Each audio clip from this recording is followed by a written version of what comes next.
ஹாஸ்பிட்டலில் ட்ரீட் பண்ணிகிட்ருக்கிற எல்லாருமே சீக்கிரமாக க்யூர் ஆகி வரணுன்றதை இந்த நேரத்தில் நான் வேண்டிக்கிறேன்.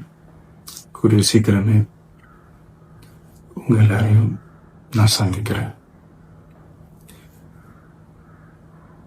இந்த நேரத்தில் எங்களுடைய வழிகளை, எங்களுடைய நிலைமையை புரிஞ்சுக்கிட்டு எங்களுக்காக பேசின அரசியல் கட்சிகளை சார்ந்த நண்பர்கள், தலைவர்கள் அனைவருக்கும் என்னுடைய நன்றியை தெரிவிச்சுக்கிறேன். கிட்டத்தட்ட ஒரு 5 மாவட்டத்துக்கு பிரச்சாரத்துக்கு போனோம்.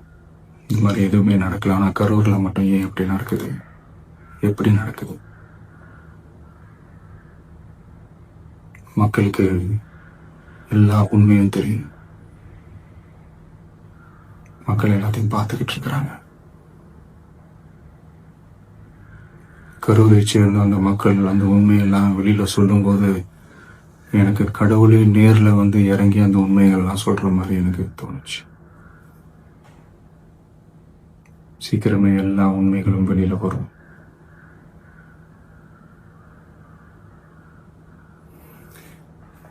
எங்களுக்கு தரப்பட்ட இடத்துல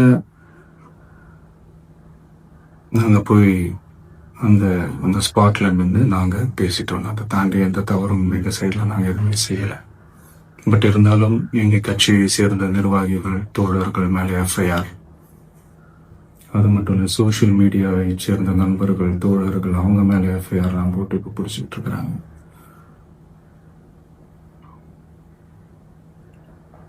சிஎம் சார், உங்களுக்கு ஏதாவது இந்த பழி வாங்கணும் அப்படின்ற எண்ணம் ஏதாவது இருந்துச்சுன்னா என்ன வேணாலும் பண்ணுங்க. அவங்க மேல கை வைக்காதீங்க. நான் ஒன்று வீட்டில் இருப்பேன், இல்லை நான் ஆஃபீஸில் இருப்பேன். என்ன வேணாலும் செய்யுங்க. நண்பர்களே, தோழர்களே,